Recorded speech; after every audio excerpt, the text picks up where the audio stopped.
You're listening to an IOE podcast from the UCL Institute of Education. Powered by UCL Minds. Hello and welcome to this IOE Coffee Break about helping young children with their primary to secondary school transition under Covid-19. Thanks very much for joining us. I'm Dr Sandra Leaton-Gray, Associate Professor of Education at the Institute of Education, and I'm your chair this afternoon. I'm also the principal investigator for the Moving Up project, which has looked specifically at children's experiences of moving from primary to secondary school over the last year or so during the pandemic. And we'll be largely drawing from it for this discussion, and I'm particularly interested to hear your questions, so please do send them in. Once I've introduced our speakers, I'll kick things off with a couple of questions. But as I say, we're here to respond to your thoughts and queries, so please share those throughout using the question and answer function on Slido. You can also tweet about the discussion using the hashtag IOE Coffee Breaks. So to introduce our speakers, we have Eleanore Hargreaves, Professor of Learning and Pedagogy at the Institute of Education. Eleanor's research has provided rich insights into children's experience of schooling across a number of countries.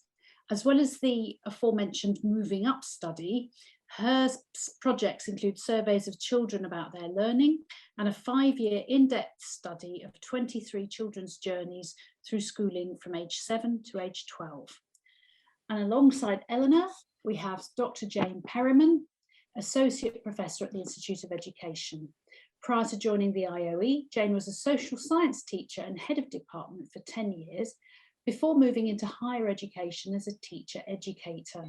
Jane's research covers various aspects of schooling, including teachers' professional lives, as well as accountability, performativity and inspection, as well as policy enactment more generally. Now, we're going to move straight into some questions now. And I thought it'd be useful to start by looking at school transition under what was the old normal, if you like, before the pandemic, before all the disruptions associated with COVID. Eleanor and Jane, what were the main steps for children and teachers in that process? Eleanor, would you like to answer? Yes, I think that the normal way it used to be was that the secondary school would make an effort to put on an induction day for the year 6 children. They would go and spend a day in their new school and get a feel for it. And it might also work the other way around, that the year 7 teachers might visit the primary school as well. And the whole idea was to make the children familiar with the situation so that they didn't feel too scared about the unknown. And Jane, do we know anything about how children felt about that under the old about system? the process as it was, Sandy? Yeah. Yes, well, I think they very much welcomed it, because I think that one of the main fears for children is of the unknown, and the more they got to know what the new school was going to be like, particularly the geography of the place, the more comforted they were. On the other hand, I had one year 6 child tell me the other day that she'd been visited by her secondary school teachers, and now she was terrified because they'd said, don't worry, all the other people will be much taller than you, and it will be it might be quite terrifying. So that wasn't perhaps the most appropriate thing for them to say, although they were obviously trying to prepare her. Yeah. Yeah, I mean, it's hard to get right, isn't it? I'm now, obviously this kind of transition has been through unprecedented change, and I'm just wondering about a few aspects of that, what we found in our study. So Jane, perhaps you could talk to me a little bit about what schools used to collect in terms of data on pupils' prior attainment and what they try to do now. Well, obviously the main source of data was from the SATs exams, which, as we know, were cancelled last year and have been cancelled. And they would also collect data from the schools about the pupils in general. And I think that one of the important things that they used to do was the year 7 teachers and the year 6 teachers would actually have informal conversations about those students, because as we know, you don't pick up everything about a student just from numbers on paper. Now, obviously, the SATs have been cancelled, so they didn't have the same level of assessment data to look at. And also they didn't really have the same opportunities to talk to the students, the teachers of the students either. So when the year 6 arrived into year 7 this year, they were very much more of an unknown quantity. I think a lot of schools organised their own testing regimes to see the scores. But again, it's very difficult for them to get the more informal information that they usually have. And Jane, wouldn't, sorry, Sandy. Yeah, I was just going to say, so it sounds like they did their best, but it was less an ideal situation. Yeah, Carry yeah. on, Eleanor. I was just going to say, I think there isn't one way though. I think it's always been very varied. So I know that some schools don't use SATs results at all, whereas other schools do use them to some extent, although my understanding is all schools do have their own testing. But I think the extent to which secondary teachers and primary school teachers used to talk to each other was probably very varied across schools, and what their culture was like and how sensitive they were to children's needs. So I don't think there was ever a one rule for all. And what about things like, you know, the kind of celebrations that children have at the end of primary school, and trips and so on? I mean, how did people report that changed? They just didn't happen as far as we know. I mean, don't forget that right up until the beginning of June, we were actually in total lockdowns, and then schools opened in a very, very limited way. So all the planned balls, some schools have leaving balls and celebration days and everything. None of those happened. And I'm a bit concerned that they won't be happening this year either, because as the opening up of society isn't now happening until July 19th, it looks like another year we'll miss out on all that celebration as well.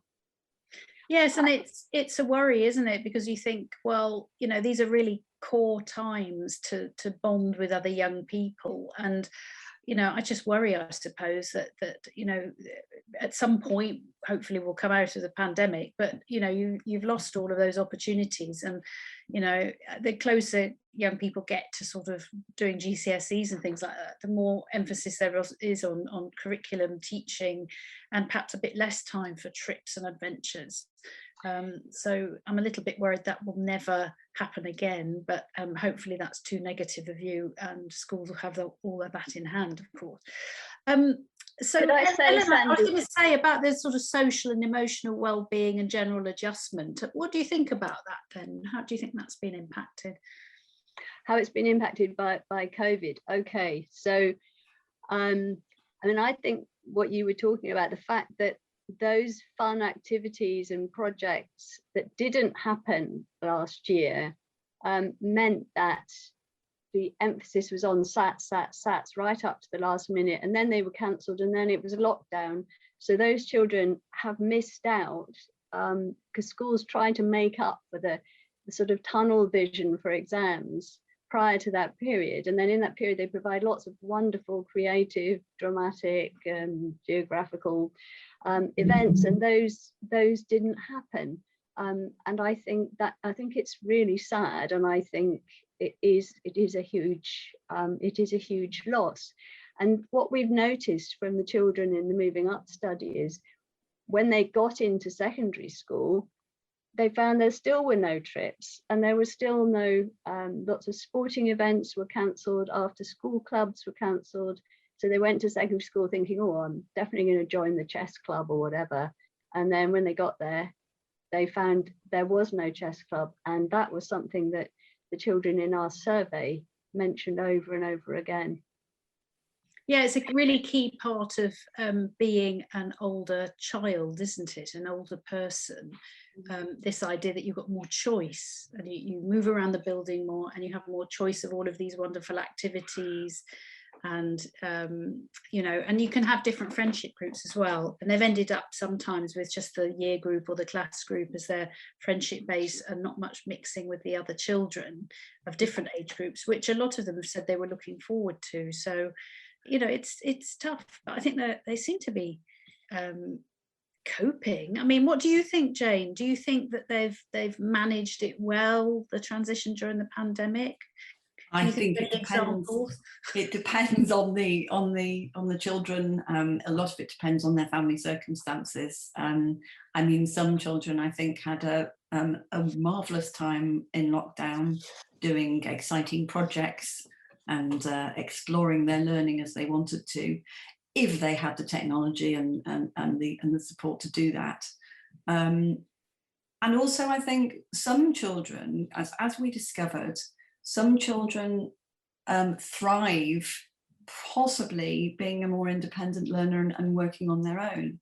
And also in terms of personality types, I think probably children who are sort of shyer and quieter probably appreciate being in school in smaller groups and smaller bubbles and not being thrown into the massive secondary school situation. I think overall children are very resilient, and this is the situation that they are in, and they are used to it. But there have been, I think, casualties as well as some positives. I'd like to ask you a different question, if I may. And I'm just wondering if you think that the unusual circumstances this year provide an opportunity for schools to attempt new approaches to managing transition and to learn for future years, maybe when social distancing and lockdowns are a fading memory, if that ever happens. What do you think? Well, we very much hope so, don't we? It would be great if there was a silver lining to a rather difficult past 18 months. One ray of hope that I see is that some of the children have talked about not being put into so-called ability sets when they get to year 7 because of the COVID issues. And that is likely to be of great benefit, especially to those children who would have been put in lower sets. I don't know how widespread that is, but certainly, I mean, the research evidence is very strong, suggesting that ability grouping, however you want to call it, is very damaging to everybody except the people who do best in their tests.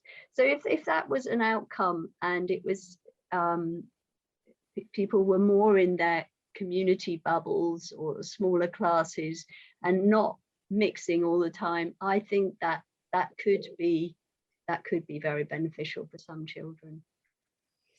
Yes. What do you think, Jane? I think more widely, I'm just wondering to what extent there will be change as a result of this in education, because we've been stuck in our groove for years and years. There's been this big change and an opportunity to do things differently. And if you look at other aspects of education, such as, you know, exams and teacher assessments and everything like that, there did seem to be an opportunity to do it quite differently. And what has happened is they've done it as close as possible, but with much more work for the teachers as the previous issue. So yes, like Eleanor, I mean, I would really hope that we could look at how to do this differently, because also, unfortunately, we don't know how long this is going to go on for. I mean, hopefully this may be the last year that students won't be having a proper transition to secondary school, but perhaps this will be happening again next summer. I'm a ray of light, aren't I? It would be great, Sandy, if I could just add, we've had 2 years with no SATs, and I think we might have realised that SATs really, the only purpose they serve is accountability of the school, and that they don't support the children. In fact, they do a lot of damage to a lot of children. So if that perception becomes strong enough to affect policy, I mean, that would be absolutely wonderful. We could finally get rid of tests at the end of primary. We'll see. There are many groups fighting for that.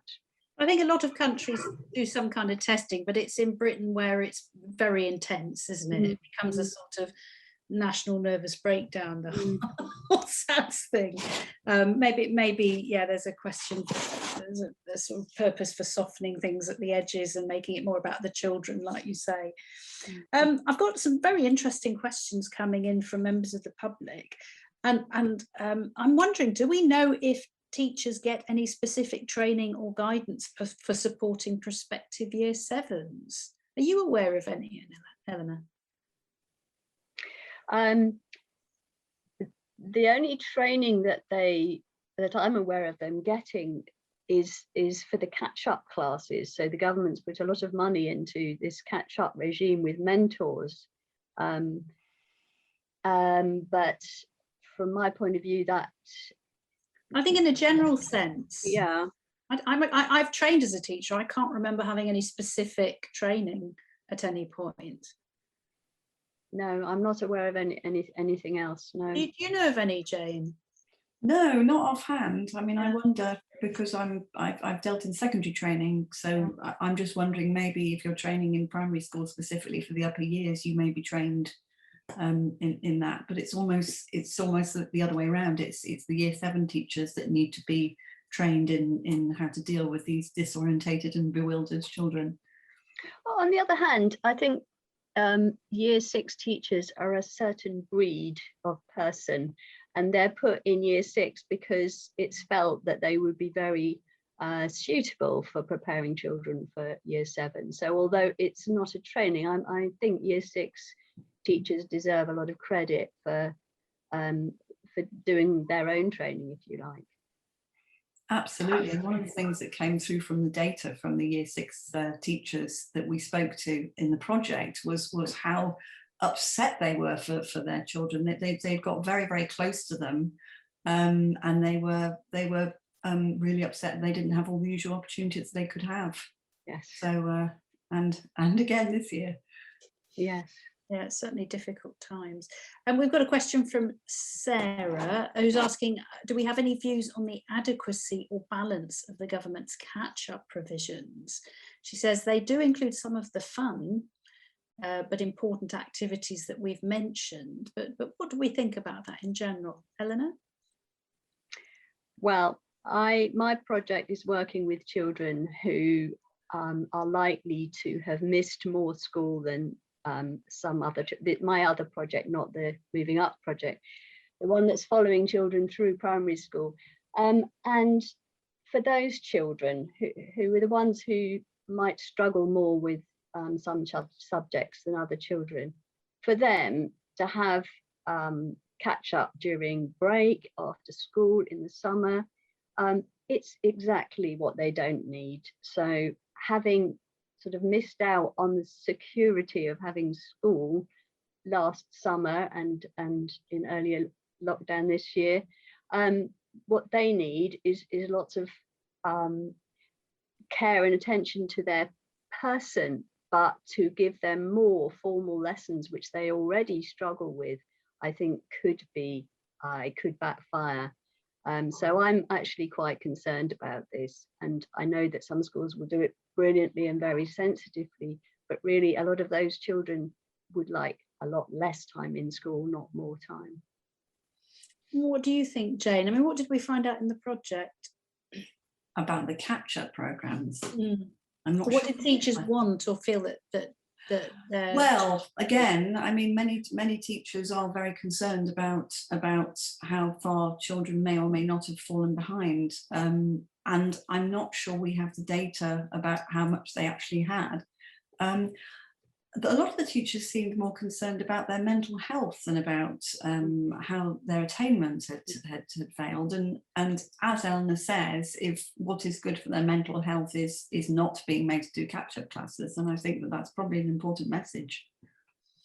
Yeah, and the other thing that I think I remember from our latest report is that we use the words fragmented a lot, and the idea of cohorts being fragmented, so that it wasn't an input-output model where, you know, less learning had gone in and so there was less of something else coming out. That actually what had happened is an equilibrium had gone in some senses, so that some children were, you know, they'd made really good progress, particularly deprived children who had been in school during lockdown because they were free school meals, or maybe they had special educational needs or something like that. So they're in school being taught in very small cohorts and thrived. And then other children who maybe didn't have internet, couldn't go into school, didn't have much support at home, or the parents were busy trying to hold down jobs and couldn't homeschool all day, every day. It was much more difficult, and their learning might have fallen behind a bit, but it's often not quite how you'd predict it. And I think that's going to be really difficult for policymakers moving forwards, because it's just not an automatic correlation, and it's difficult to know where to put the resource and how. I was quite encouraged when the sort of catch-up plans were elaborated, and they were talking about things like the social side. Because I think that was one of the biggest reasons you go to school is to mix with other people your own age. You can do quite a lot of the other stuff at home if you want to homeschool, but you can't mix with other young people. And that was something that I think a lot of our teachers seem to express concern about, And so I was very keen to see that embedded, and I hope there's some provision for that moving forwards, maybe. I'm looking at more questions from members of the public now, and staying with you, Jane, they're asking, did our research find anything surprising regarding the impact on teachers as opposed to children? I know your particular area of research expertise is in teachers and their careers. I think well, it's not surprising, but I think the biggest impact on teachers has been their increasing expertise in technology, because I think that was a swift, short, sharp learning curve that they all had to go through last March and April. I think it's been that the teachers in our survey showed extreme care for their students, and I think they've been emotionally affected by it in many ways, as much as their students have, just from that feeling of helplessness and not being able to do their job properly. And I also think that the autumn term was particularly difficult for teachers, because at it was neither online nor at school. Speaking anecdotally, my son's school has got 9 form classes, and in October, November, there were at least 2 classes off self-isolating every week, and then they would come back and another class would go out.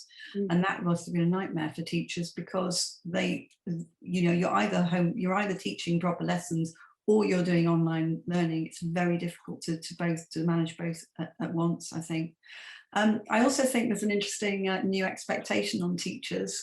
Again, anecdotally, and we had a teacher training day last week, and all the parents were going, oh, so are they having online lessons? And it's like, well, no, that's not what happens on teacher training days. But it's like, we're not there, guys. My child's off school, where is the suite of learning? So I think managing expectations is quite difficult as well. Right. Yeah, when you think about that kind of model and that kind of blended learning model and so on, I mean, it's really needs to be super served and is super expensive, and it's a sort of high-end university provision that's really quite, I mean, it's a sort of MBA level provision, isn't it, that people would be spending 20, 30, 40,000 pounds a year on. And of course, budgets for schooling are never that much, even if you're at an independent school. There's no way they can then charge that level of fee, really. So I think moving forward, it is going to be difficult. Now people have seen the possibilities and been given the taste of it. There will be probably a hunger. And it's going to be quite difficult, I think, to reconcile that. Similarly, if their children are ill for some reason, and they're suddenly expecting these wonderful learning packages and so on. As I say, I just don't see how in any education system you could usefully provide that at any kind of reasonable cost to the taxpayer or parents. So yeah, I think it's cutting our coat according to our cloth. Eleanor, I've got a really interesting question here from Shiyu Zhu, who's asking, it says, during the pandemic, many students had problems with interpersonal security, and I think they mean insecurity. What do you think about that? And what could teachers do to support children in that respect? I think that's very true, that it was rather scary for children when they got to year 7 and leaving year 6, having not seen their friends the way they should have seen them. And what I'm always saying anyway, but it's even more relevant in COVID days is what teachers can do is to focus on the child as a social being rather than, as you were saying earlier, as a statistic. And some children have missed out on that because they've been on their own during lockdowns. But as you were saying earlier, yeah, focus on the well-being of the children rather than just their academic work. Of course, that's really important too. And also, in one of my studies, I discovered this was not a COVID year, but at the end of year 3, some of the children didn't know other children in their class. And I found that really baffling. These are 7-year-olds, and it's probably just didn't occur to the teacher to play some games or do some activities where you actually get to know who that is sitting in that desk 2 rows behind you. So I think more emphasis on that, even though it might eat into some time that you would otherwise be spending on the curriculum. Yeah, because you're building a group, aren't you? Yes, you would hope so. You would hope so. Yeah. Can I just add to that? One of the things I'm worried about is that because I think Eleanor's right, and I think this year the year 7s probably have a smaller group of friends than they might have had by this point in secondary school. They might have stuck, for example, with their old school friends and not particularly made new ones. And what I really worry about is that when they go into year 8, particularly if life appears to be normalising, the effort won't be put into still building those relationships, because the assumption is usually by the beginning of year 8 that everybody's settled in their new friendship groups. I imagine there'll be a lot of focus on the new year 7s, but we mustn't forget the current cohort are the ones that have been through it first, and they need, they continue to have these problems probably throughout their schooling. And especially Jane, sorry, I was going to say, we've had a question from a member of the public, so I'm really glad you brought this up. Eleanor, I'm wondering how you think we might be able to best support that kind of social adjustment from year 7 to year 8? Should there be a special transition programme for that year group? Well, perhaps there should. I'm very aware from my own children and general knowledge that year 8 is a particularly difficult year, I think, especially for boys, but it's when you're going through so many changes. So the year 8s need extra social support anyway. So I think that yes, there should be a special transition program. I mean, something that the children mentioned in the survey was that they really liked it when it was only the year 7s at school, a few of them said, and or the year 7s and the 6th form. And it may be that something like that could be done for the year 8s. I mean, we've looked, haven't we, Sandy, at the idea of there being a kind of separate unit for year 7s, which would be a sort of bridge between year 6 and year 8. And that would also suggest that as they leave that and go into the big school of year 8, it would be very appropriate to have some special transition preparation. Yeah, I think that's a great idea, actually. Yeah, and we found quite a lot out about that, didn't we, Jane? And about things like play and so on. Absolutely, and the fact that they moved from primary school to secondary school and immediately stopped playing in a very mysterious way. I think just returning back to what to do about this year's year 8 and the transition, I just think that individual schools can look at what year 7s didn't get the chance to do and build in opportunities to do those things in year 8. One example in one of the interviews was that one school usually had at the beginning of year 7 a camping trip away, hoping the weather was nice in September, and that was designed for all these little strangers to get to know each other. And I think they are still, to a certain extent, still little strangers, and they could do that at the beginning of year 8. So, I mean, obviously, we can't be still having transition programs for them right up until year 11 because they missed out this year.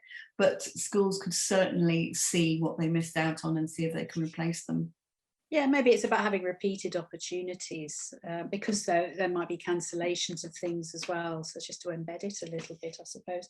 Now I'm getting a lot of questions in where people are wanting some tips So I'm having one question here. What sort of transition support is there in relation to homework expectations, independent work at home in secondary? Now, I know we got some data on this, didn't we? So what tips could we give maybe year 6 and year 7 teachers about managing those homework expectations? Because some children are quite frightened of the homework. Yes, certainly children I've talked to, often when I said, what are you worried about transitioning to secondary school, the answer was the homework and the work being too hard. And I was amazed in the survey responses that we had, the children, when we asked them, what did your primary school do that helped you with transition? They said, gave us harder work and gave us detentions and were more strict. A lot of them said that, and so they really felt that they needed preparation. So it seems that some schools were giving extra homework as they got nearer to secondary school, and the children loved it. But some didn't like the detention thing. I mean, that was quoted as something that was a bit daunting for them. And some of them, the conversation that they'd had with primary school was, yeah, be very scared of big school. Detentions will happen and you might get bullied. I mean, it's not the most positive of framings, perhaps, for the secondary school career. What do you think, Jane? I think in terms of homework, it's important to make it a gradual increase if it is going to increase through Key Stage 3. I would also want to suggest that perhaps homework isn't as important as we all think it is, and that perhaps certainly this year, I mean, I know some schools have actually probably cut back on the homework, and certainly did following the most recent lockdown, because if students had spent all their time at home hunched over laptops, doing schoolwork, they didn't want them to have to do that again. And that's a this year thing. But I mean, ongoing, I just think that hopefully, well, if the year 6 schools and the year 7 schools can talk to each other about custom and practice, and obviously there are lots of feeder schools, then there can be some recognition that it needs to be gradual, I think. Yeah. And the research evidence is that certainly in primary, homework doesn't bear fruit, especially if it's just given regularly rather than for a particular reason. And I understand that carries on. It only becomes really useful when you get near your GCSEs, according to research. So yeah, I mean, I think that's a really good idea, Jane. The year 7 teachers, rather than giving loads at the beginning, which I think some schools do, could do it the opposite way around. Why do they need to give any to start with? You've got all those years to get used to it. I don't think there's a mad rush. So yeah, that's a really good idea. And sometimes it's a matter of school and managing parents' expectations as well with things like homework. Some people like to see the children work quite hard and feel that they're making the best possible progress. But this is a really interesting natural experiment where we try different things and see if the progress still happens. So it would be interesting to review it all in a year's time. We've got another question from Sarah, who's saying, did we find any great examples of workarounds, for example, tech platforms to support social and emotional learning needs during the pandemic?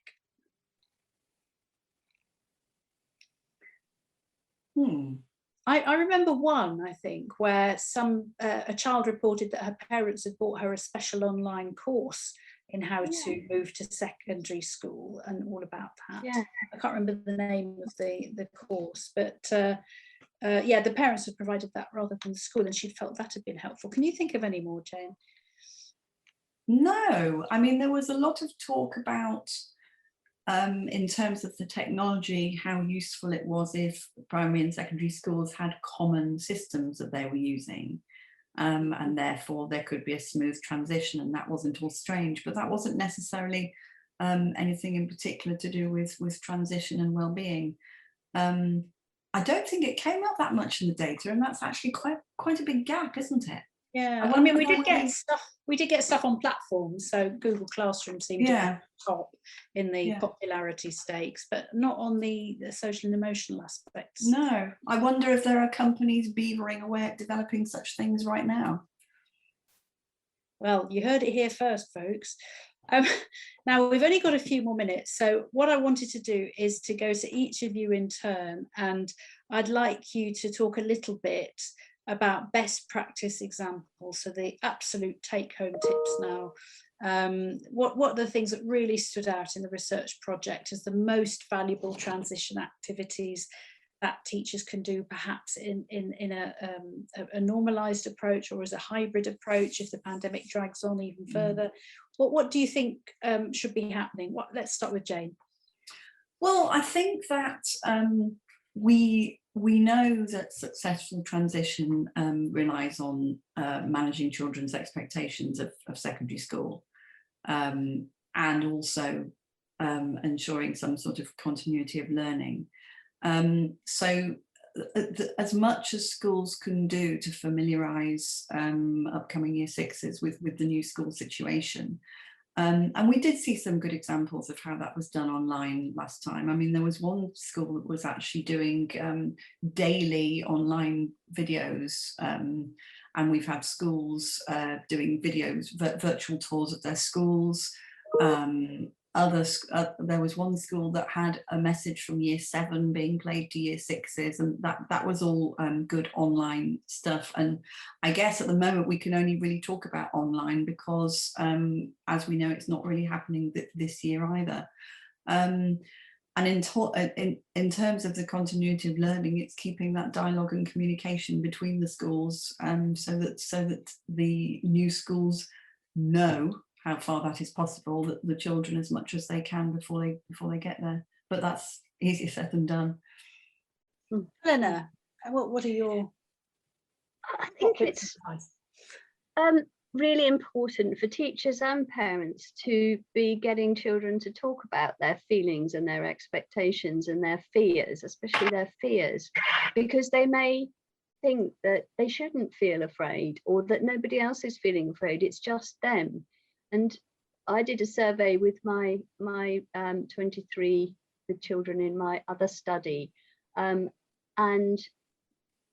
half of them said that they were terrified about bullies in secondary school, which is really sad. And I think to be able to talk about it as an issue with other people or just with your teacher is really useful. One little boy I was talking to about transitioning, all his other friends were going to one secondary school and he was going to a different one where he didn't know anyone. And I said, and how do you feel about it? He said, fine. I said, really, you're not anxious or anything like that? He said, well, I try and push it down. So he felt that he ought to be able to cope, and that is the message we give children, endurance, resilience. You should be able to cope, you shouldn't feel afraid. But I think we need to pop that bubble a bit. Yeah, I mean, that's interesting, isn't it? Because studies that go on to do with grit, the idea of grit and character building. Exactly. But maybe character building is sometimes knowing when to ask for help. Yes, knowing when to look for a solution rather than pretending that the problem isn't there and gritting your teeth. So last messages for people. Should we speak to parents now? What should we say to parents? It's been a very difficult year. It needs to be acknowledged. Just keep talking to them about, as Eleanor said, about how they're feeling. Support them as much as you can, but don't feel guilty when you can't. I mean, as a parent myself, it was very difficult doing lockdown homeschooling, and I know a lot of people were driving themselves mad trying to deal with it. I mean, I think the most important part that parents can play is emotional support at home, and not beat themselves up too much about the maths. You can never be perfect, can you, as a parent? Eleanor, what would you say? I would say congratulations to all parents who've done such an amazing job without training, and we've seen that for a lot of children it's been highly successful. So congratulations. I'm not sure I could have home educated my daughter. She wouldn't have listened to a word I said. So I do recognise how challenging it is. So brilliant. Well, we've had training, and Jane and I both had And we've had training, yes. And I got feedback, and I was told that with a bit more practice I could be okay. So especially I had a lot to learn in maths and science. And I take the criticism. It was very, very difficult, and it's amazing children have done as well as they have. And we might be pleasantly surprised, I think, moving forwards about what a terrific and compassionate bunch of young people that have come through this. So very sadly, we're running out of time, so we'll need to leave it there. Thank you for all your comments and questions. We really appreciate that. And thank you to our speakers, Eleanor Hargreaves and Jane Perryman. Please stay safe, everybody, and we look forward to seeing you soon. Bye-bye. Thanks so much for downloading and listening to this IOE podcast from the UCL Institute of Education, University College London.